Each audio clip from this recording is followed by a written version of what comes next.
We are drowning in ignorance when it comes to what we know about our ocean. So here's where I'm at. When it comes to the plane we exist on this floating rock in space, there's a mass so large we don't even know where to begin.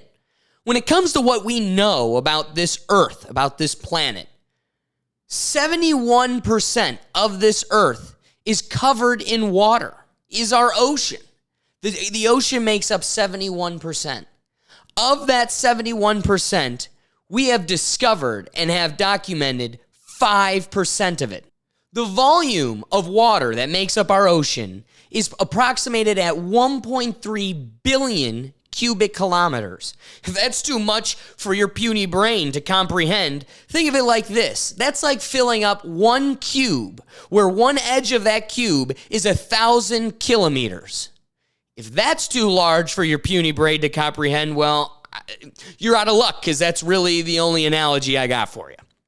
However, an interesting fact that might make this a little bit more digestible, if we were to take the distance from the center of the Earth to the edge of the crust, and we were to equate that to the length of the Burj Khalifa, the tallest building in the world, at 829 meters, if from the center of the Earth's core to the edge of the crust was at 829 meters, the ocean would only make up 10 centimeters extra on top. That's how little in depth the ocean's water is in comparison to the vastness of our Earth's planet in and of itself. Now, I'm sure you're sitting back asking yourself, while this is full of great, interesting facts, I'm confused. Why are we tackling what seems like such a random topic? Well, I think it's important to highlight at this period in our time where we are trying to figure out how to put our cognitive consciousness into digital computers, and we want to talk through Neuralinks, and the most powerful people in our world is just focused on getting off of this planet and creating civilizations elsewhere. We got to ask ourselves, what's going on in the oceans? Why do we know so little? Why is there such little intrigue in diving into them?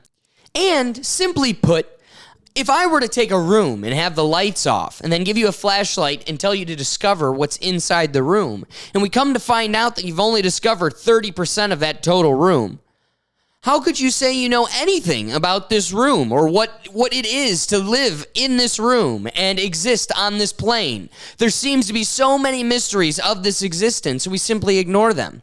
But I'll get down that road. The deepest living fish is nicknamed the ghost fish, which has been recorded at about 8,143 meters deep. So as of now, we have discovered about 230,000 known species in the ocean. According to National Geographic, it is estimated that about 86% of Earth's species are still undiscovered. So think about that. The vast majority of this world is living without our acknowledgement, without our understanding. There's so much more to this realm, and yet we march around like we know it all, like we have it all understood. We have people lost in the delusions of the supernatural, the magical, and the fantastical. Couldn't it be that it's just more likely that there's so much more that we haven't discovered that is playing a part in this reality, affecting our environment that we don't understand or know, and because of that, we just chalk it up to the gods, to the magical, but in reality, we're just simply ignorant?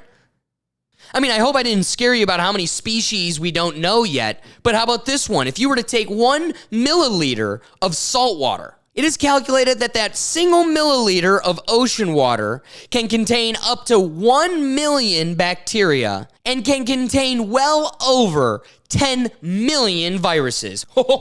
Don't tell those warlords controlling the government. You might have to double mask the next time you go beaching. Well, the results of a recent experiment conducted in the ocean has highlighted our ignorances of the ocean and has really directed our attention to the need for exploring our oceans further. Marine biologists Craig McLean and Clifton Nunley from Louisiana University's Marine Consortium carried out an experiment known as the Great Gator Experiment. This experiment consisted of taking 3 alligators, tying a 45-pound weight to the alligators, and dropping them off the Gulf of Mexico about a mile deep into the ocean. Now, what's really cool about the experiment is while each alligator was spaced out about 60 miles apart from each other, each one had drastically different results. Starting with Gator 1, as I said, this was off the Gulf of Mexico, and this one they had dropped about 1.5 miles deep into the ocean. After less than 24 hours of being under the ocean, giant isopods the size of footballs were able to start to break through the alligator's hide and consume all of the meat. What impressed the marine biologists was the precision and speed that these isopods were able to break the tough hide of the alligator and clean up all the meat. The interesting takeaway for the marine biologists was how these deep-sea scavengers could utilize any carbon source, and it didn't matter whether or not the species had originated from saltwater or freshwater. Now, 60 miles east of that location was Gator 2.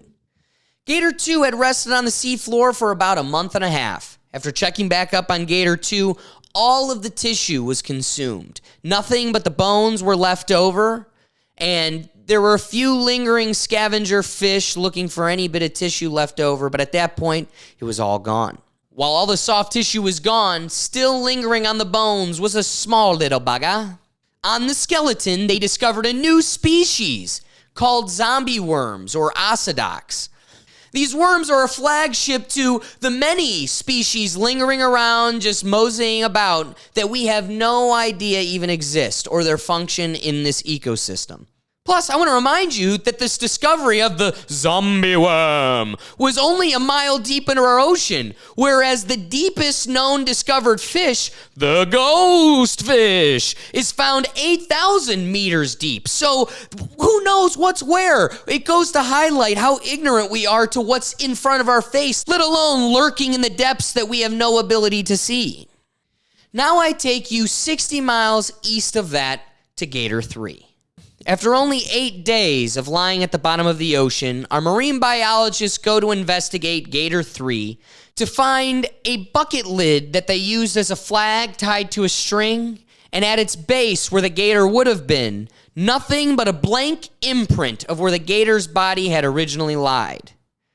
Now, what makes this interesting, but also eerie, is 30 feet away from that location was found the 45-pound plate that the gator was tied to. The rope that was tied to the 45-pound plate was clear shear bitten off, the alligator eaten whole. Now, marine biologists are only forced to speculate that this had to have been some sort of shark. They also speculate that it could be some undiscovered giant squid, which would be even more terrifying. Now, while it does seem unlikely the alligator was gobbled up by the Kraken, the creepiest part is that it was definitely grabbed and taken by something that can handle a 45-pound plate plus the size of the alligator, and then on top of it, eat it clean in one bite. What makes the Great Gator experiment so interesting? Well, it really highlights how ignorant we are to our oceans, but we've seemed to have hammered that home pretty well. But more importantly, while we can highlight and emphasize and acknowledge how little we know about the ocean, I ask you, why aren't we investigating it? Why aren't we searching farther into the ocean? I want to leave you with something. The smartest people in a society will always say they're stupid. Smart people always say they're dumb. They're dumb. Why? Because the smartest people understand how little they know. Truly. They know more than you. They know more than me. But what they also know by knowing so much is how little they actually know. Know with a capital K, as in knowledge. For what they know is very limited in its capacity. And so they have an understanding of how limited they are. So keeping that in mind, why are some of the smartest, wealthiest, and most successful people on our planet doing everything in their power to get off of it when there's 73% of an even bigger space beneath us? When you have 80 or 70% of the room still to be discovered, why do you need to go outside of that room to find infinity?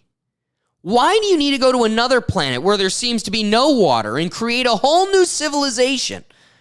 Just recently, we have the Pentagon coming out and going, yeah, all you crazy people who we have put on, foil on your head and put you in mental facilities and pumped you full of medication because you said you saw a UFO. Well, we're going to come out and say, yeah, we're not going to say it's aliens, but we're going to admit we don't have a clue what that is. So we've heard these stories. Commander Frazier from Joe Rogan's conversations, who was a Navy or Air Force, one of the generals. We've heard these stories, and they all seem to have like a common thread: pill-shaped spacecrafts moving at speeds we can't comprehend, being able to predict our weaponry and our movement, and they're practically untouchable. And they've seemed to have disappeared in the ocean. Many accounts have said they just dip into the ocean and disappear. Socrates traveled far away from Greece. He traveled a long ways, and in his writings, he said he discovered Atlantis. Now, who knows? That dude was pretty crazy. He was also pretty darn smart. But when it comes to something like Atlantis, some of the smartest people who are archaeologists and historians, why do they all believe and in their heart of hearts act as if there was a civilization before us that was highly intellectual, that was probably more sophisticated than even what we are today, and it's like a lost history? Now, that's the conspiratory, side in me, and you can write that off all you want and say, no. What we have in our history books is what we know always. If you want to subscribe to that, but at least also know that what you subscribe to has no clue what's in 75% of the biggest spaces on our planet. So again, you look to someone like Jeffrey Bezos. You're the richest man, and you clearly know more secrets about this world than any of us peasants would. And I gotta ask, why are you in such a hurry to get off? Richard Branson ain't looking back. And Elon Musk was like, I'm going to build a rocket that leaves and lands. And then it was just like, and kept crashing. He's like, it doesn't matter. We don't need to land. We just got to get to Mars. So he even threw out land. At one point, it seemed like, oh, you want to land. You want to come back. You want to at least maybe try to bring us with you. And then it kept failing. He's like, no, it don't matter. You guys don't matter. We got to get to Mars. So I ask you, what secrets do you think hide within the ocean? Please jump in the comments. I want to expand on this idea more, and I'd love to hear your thoughts. But I gotta ask, why are we going into the outer infinite space when we have an equally perplexing and intriguing space under our feet, and yet we have no interest to explore it? All I know is something crazy happened with that Alligator 3, and I am here for figuring out what. Anyway, there's always interesting developments to be had in the ocean. I'm excited and here for it, and I can't wait to see what comes. But guys, for where we're at today and where we're at right now, may ignorance be with you. And guys, thanks for watching. So here's where I'm at.